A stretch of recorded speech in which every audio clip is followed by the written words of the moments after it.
வாழ்த்துகிறேன். அந்த பெரியார் திடலில் சுற்றிலும் போலீஸை குவித்து ஒரு பதற்றத்தை ஏற்படுத்தி என்ன நியாயம்? திராவிட கழகத்தை சார்ந்தவர்கள் என்ன தீவிரவாதிகளா? நான் யோசிக்க வேண்டாமா? உங்களுடைய அந்த கருத்தை, நம் எல்லோருடைய கருத்தை தான் அவர்கள் பரப்புரையாக மேற்கொள்கிறார்கள். மாணவர்கள் போராட்டம் நடைபெற்றது. டெல்லியிலே நடைபெற்ற மாணவர்களுடைய போராட்டத்துடைய குறிக்கோள்கள் வேறு, தமிழ்நாட்டில் நடைபெற்ற மாணவர்களுடைய குறிக்கோள்கள் என்பது வேறு. அவர்கள் நீட் தேர்வு குளறுபடிகளுக்கு எதிராக மட்டும்தான் போராடினார்கள். நாமோ நீட் தேர்வு அடியோடு ரத்து செய்யப்பட வேண்டும் என்ற குரலோடு போராடினோம். அவர்கள் கொசுக்களை எதிர்க்கிறார்கள், நாம் சாக்கடையை மூட வேண்டும் என்று சொல்கின்றோம். வித்தியாசத்தை புரிந்து கொள்ள வேண்டும். அப்படி என்று சொன்னால் அந்த மாணவர்கள் மீது நாம் நெருக்கடியை கொடுத்து தாக்குதல் நடத்தியது சரியா என்ற ஒரு கேள்வி எழுகிறது. இப்பொழுது தமிழ்நாடு மாணவர் இளைஞர் அமைப்புகளைச் சேர்ந்தவர்களை சந்தித்தார்கள். சென்னையிலே 4 பேர் பட்டினி போர் நடத்தி கொண்டிருக்கிறார்கள். உயிருக்கு ஆபத்தான நிலையை இன்று அடைந்திருக்கிறார்கள். நம்முடைய பள்ளி கல்வித்துறை அமைச்சர் அருமை சகோதரர் ராஜ்மோகன் அவர்கள் கூட அவர்களை சந்தித்து ஆறுதல் படுத்தியிருக்கிறார். நாம் என்ன சொல்கிறோம் என்று சொன்னால், அந்த மாணவர்களுடைய பல கோரிக்கைகள் இருக்கலாம். பட்டினி போரை நடத்தி தமிழ்நாட்டு மக்களுடைய உணர்வை வெளிப்படுத்திக் கொண்டிருக்கிறார்கள். மனிதாபிமானத்தோடு இதை நாம் அணுக வேண்டும். அவர்கள் ஒரு கோரிக்கையை என்ன சொல்கிறார் என்று சொன்னால், மீண்டும் இதே பேரவையில் நீட்டுக்கு எதிரான, நீட்டுக்கு முழுமையாக தமிழ்நாட்டுக்கு விதிவிலக்க வேண்டும் என்ற தீர்மானத்தை நாம் நிறைவேற்றுவோம், அதன் மூலமாக மொத்த இந்தியாவுக்கும் வகுப்பெடுப்போம் என்று சொல்கிறார்கள். ஒரு நியாயமான கோரிக்கை தானே, அதையே இந்த அரசு பரிசீலிக்க கூடாது என்ற அந்த நேரத்திலே கேட்டுக்கொள்கிறேன். அடுத்ததாக, நான் பேசி முடித்த பிறகு தயவு செய்து என்னுடைய நேரத்தை பறித்து விட வேண்டாம். ஈழத்தமிழர்களை பற்றி இந்த அவையில், இந்த பட்ஜெட்டிலே நீங்கள் சுட்டிக்காட்டியிருக்கிறீர்கள்.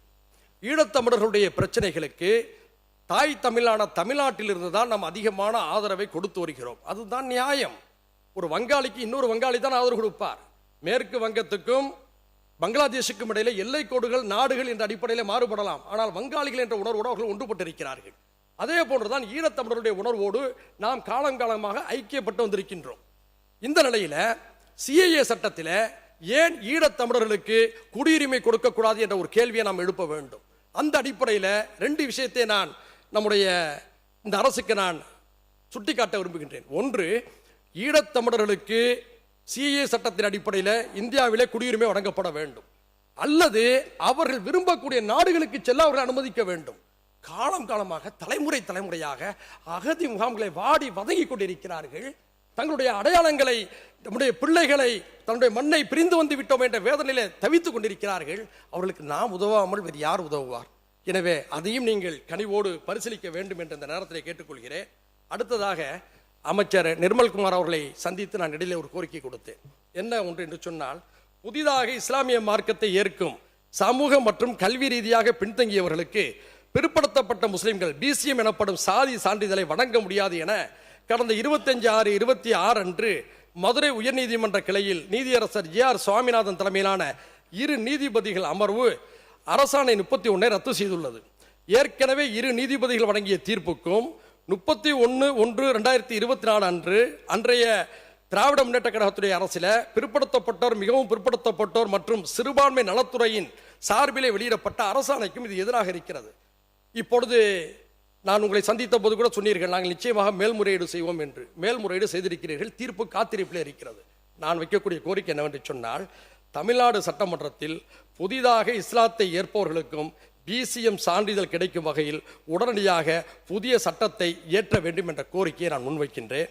அதுவரை, இந்த சட்டம் கொண்டு வரும் வரை அரசாணை எண் 31 செல்லும் என்பதையும் நடைமுறைப்படுத்த வேண்டும் என்று இந்த நேரத்தில் மாண்புமிகு முதல்வர் அவர்கள் அவையை விட்டு வெளியே சென்றிருக்கிறார். அவருடைய கவனத்துக்கும் இதை நான் தெரிவிக்க கடமைப்பட்டிருக்கின்றேன். அடுத்ததாக, ஒரு முக்கியமான ஒரு கோரிக்கை, மேகதாதுவை பற்றி நாம் பேசிக் கொண்டிருக்கின்றோம். காவிரி பிரச்சனைகளில் தொடர்ச்சியாக நாம் போராடி கொண்டிருக்கின்றோம், மொத்த மனநிலையில் இருந்து கொண்டிருக்கின்றோம். ஆனால் பயனுள்ள மாற்று நடவடிக்கை குறித்து நாம் ஏன் சிந்திக்கக்கூடாது என்பதை ஏற்கனவே இந்த அவையிலே பதிவு செய்திருக்கின்றேன். பெருந்தலைவர் ஐயா காமராஜர் அவர்கள் முதல்வராக இருந்தபோது கிருஷ்ணகிரி மாவட்ட எல்லையில், கர்நாடக எல்லையில் ராசிமணனில் ஒரு அணையை கட்ட வேண்டும் என்ற முயற்சியை எடுத்தார். ஆனால் அது அப்படியே கிடப்பில் இருந்து கொண்டிருக்கிறது. அந்த அணையினால் கர்நாடகாவுக்கும் பாதிப்பில்லை, தமிழ்நாட்டுக்கும் பாதிப்பில்லை. ஏனென்று சொன்னால், அணையின் இடது கரை தமிழ்நாட்டில் உள்ளது, வலது கரை கர்நாடகாவில் உள்ளது. அவரவருக்கு தேவையான தண்ணீரை விருப்பம் போல் எடுத்துக்கொள்ளலாம். ஒரு சுமூகமான ஒரு சூழலும் ஏற்படும். எனவே இது குறித்தும் நம்முடைய அரசு சிந்திக்க வேண்டும் என்று கேட்டுக்கொள்கிறேன். என்னுடைய தொகுதியான பரங்கிப்பேட்டையில், அதனுடைய கடலோரத்தில், கடலில் ஹைட்ரோ கார்பன் கிணறுகளை தோண்டுவதற்கான சில வேலைகளை ஹிந்துஸ்தான் நிறுவனம் செய்து கொண்டிருக்கிறது. இங்கே நம்மாழ்வாரை பற்றி சுட்டிக்காட்டியிருக்கிறீர்கள். இயற்கை வேளாண்மைக்கு பாதுகாப்பு தரும் என்று சொல்லியிருக்கின்றீர்கள்.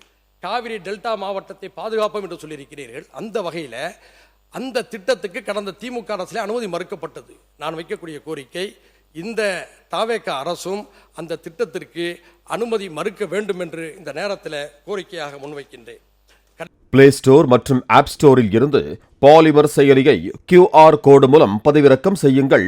செய்திகளை உடனுக்குடன் பெறுங்கள்.